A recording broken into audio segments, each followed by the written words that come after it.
Ukraine में फंसे अपने बच्चों को लेकर अभिभावकों की चिंता लगातार बढ़ती जा रही है। पिछले कई दिनों से अपनी आंखों के तारों का इंतजार कर रहे अभिभावकों के सब्र का बांध अब टूटना शुरू हो गया है। हालांकि केंद्र सरकार लगातार यूक्रेन में फंसे छात्रों को वतन वापस लाने और वहां पर हर संभव मदद का दावा कर रही है, वहीं अभिभावकों का आरोप है कि युद्ध के हालातों में यूक्रेन में बैठे भारत के राजदूतों ने भारतीय बच्चों की किसी भी प्रकार से कोई भी मदद नहीं की है।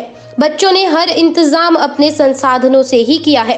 अपने संसाधनों के दम पर वो बॉर्डर तक पहुंचे हैं। जो बच्चे यूक्रेन के कीव में थे वे अपने संसाधनों से लबीव तक पहुंचे और फिर लबीव से इनोवा पहुंचे हैं और अपने स्तर पर ही टैक्सी करते हुए बच्चे स्लोवाकिया, हंगरी, रोमानिया और पोलैंड आदि देशों के बॉर्डर तक पहुंच पाए हैं।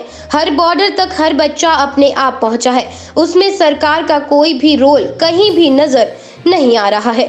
आज विदेश में मानवता तो शर्मसार हुई है और सरकार मुझे असहाय नज़र आ रही है। खार्किव के पीशाचिन शहर में बच्चे ठहराए गए थे, जो लगभग 1200 के लगभग बच्चे थे।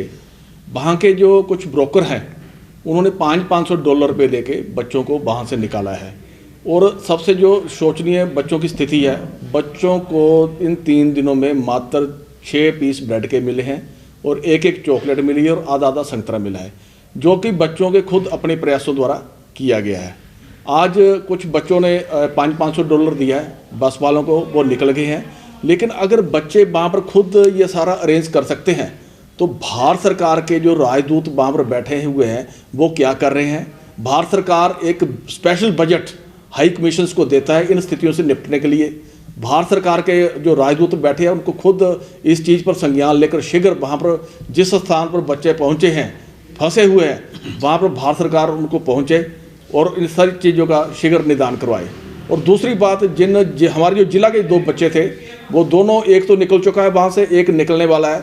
हमने, हमारी जो संस्था है नागरिक अधिकार मोर्चा, उसने तय किया है इन दोनों बच्चों का खर्चा अगर सरकार, केंद्र सरकार या हिमाचल सरकार वह नहीं करेगी तो हमारा जो मोर्चा है वो $500 इन बच्चों को देगा। अब इन्होंने जो स्थिति है जिलाधीश माध्यम से भी उठाई, हमारे जो मंत्री हैं उनसे भी उठाई, भारत सरकार से बार बार उठा रहे हैं, लेकिन कुछ इन समस्या को हल नहीं होता। अब हम भी ये मानते हैं एक बात, आंतरिक युद्ध तो है नहीं कि देश में आंतरिक युद्ध है, विदेश की धरती पर यह युद्ध लड़ा जा रहा है। लेकिन कुछ चीज़ें संभव हो सकती थी जिसमें सरकार ने देरी की या 3-4 दिन की। यही स्थिति जो अन्य देशों पर बच्चे ठहरे हुए हैं, वहाँ पर बच्चे 5-5 दिन से फंसे हुए हैं।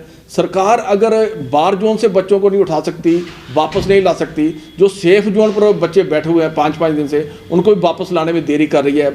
उनके बच्चों के अभिभावकों के मन में पीड़ा है और बच्चे भी डरे हुए, सहमे हुए हैं, क्योंकि तीसरे विश्व युद्ध की जो बच्चों से, मेरे से आज 3-4 बच्चों से बात हुई है, वो विश्व युद्ध की आहट से डरे हुए हैं।